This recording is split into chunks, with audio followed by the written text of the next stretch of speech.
Nagbabala si Manila Mayor Joseph Estrada na gagamitin nito ang buong puwersa ng batas para mapaalis ang mga oil depot sa Pandacan. Naritong ulat ni Joseph Parafina. Nagbanta ngayon si Manila Mayor Joseph Estrada. Nagagamit sila ng kamay na bakal kapag di sumunod ang mga kumpanya ng langis na tanggalin ang kanilang mga oil depot sa Pandacan, Manila hanggang July ng susunod na taon. Ito sa kabila ng pag-amin ng alkalde na malaking kawalan sa kaban ng bayan ang ibinabayad ng mga ito sa pamahalang lungsod ng Maynila. Sa ngayon, tanging ang kumpanyang Shell Philippines lamang ang kinakikitaan ng lungsod ng Maynila na mabagal na pagtalima sa pinag-uutos ng Korte Suprema.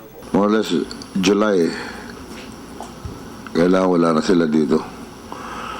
Kung nandiyan pa sila, parang yung gate nila doon, hindi sila makakapasok. Subukan nila.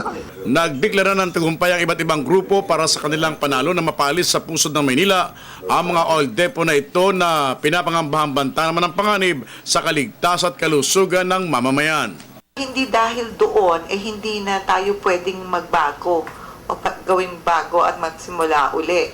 Kaya in-assure natin ang community, tutulungan natin sila kasi nga, bukod sa apektado kami, may public engagement ang isang pamantasan. Para sa Youth, Environmental and Social Justice, nagbukas ng bagong pagkakataon at pag-asa sa mga walang sariling tahanan ng pagpapaalis na ito sa mga oil depot.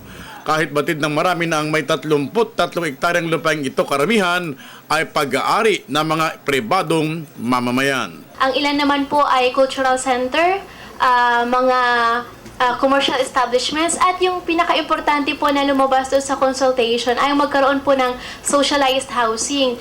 Para sa Telebisyon ng Bayan, Joseph Parafina.